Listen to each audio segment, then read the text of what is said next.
Good day to you. My name is Kyle Davian. Welcome to another edition of Typical Males Podcast. Today's ditty is called Honk of Doom. Those memories of how our mothers nagged us about certain things when we were kids. You know, things that seemed insurmountable at the time, but now they bring a chuckle from my very souls. Me, personally, many of these events happened at school, the place where I spent much of my time.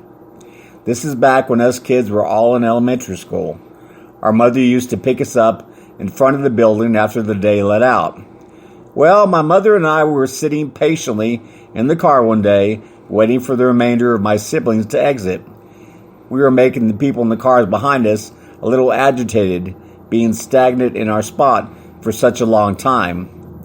My mother was getting madder by the second, watching mothers behind her making nasty faces toward her and pounding on their steering wheels in self-inflicted anger.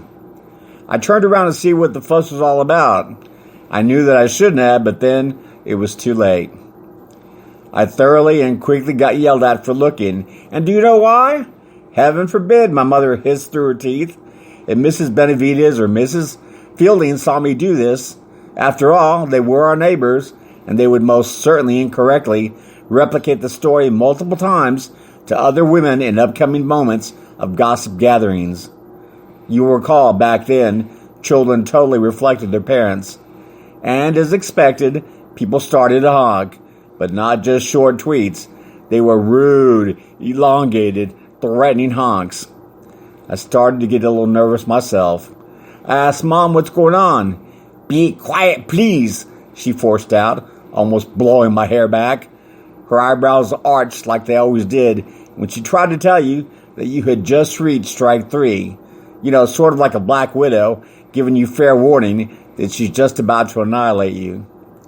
And just as a chorus of angry women and angry honks began, my sister walked out of the school building with my little brother, who was leaning on crutches.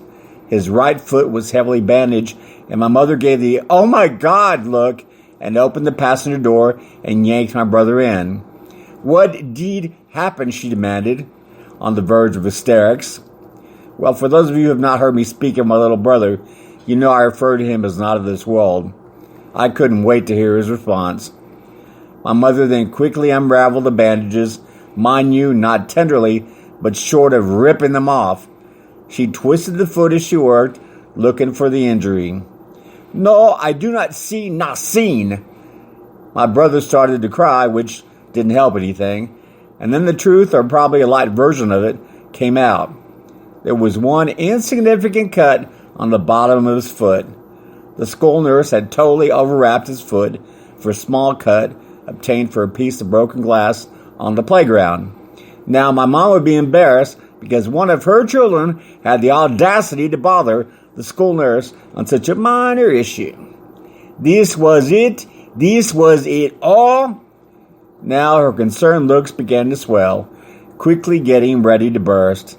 "Were your feet clean and your socks, Mom?" And so there we were, parked in a thick cloud of despair, right in the center of a honk rally, one that was quickly threatening to turn into a protest mob. But I guess she was justified. I mean, after all, what would Mrs. Davis think? Or Mrs. Lee? Or Grandma Sanchez? My sister and I, though, we were both satisfied with the show we were about to be treated to on the ride home. That's this edition of Typical Males Podcast. My name is Kyle Dave, and remember, you can always purchase the complete book, Typical Males, available at Barnes & Noble, online, and at other major retailers. Till next time, ciao.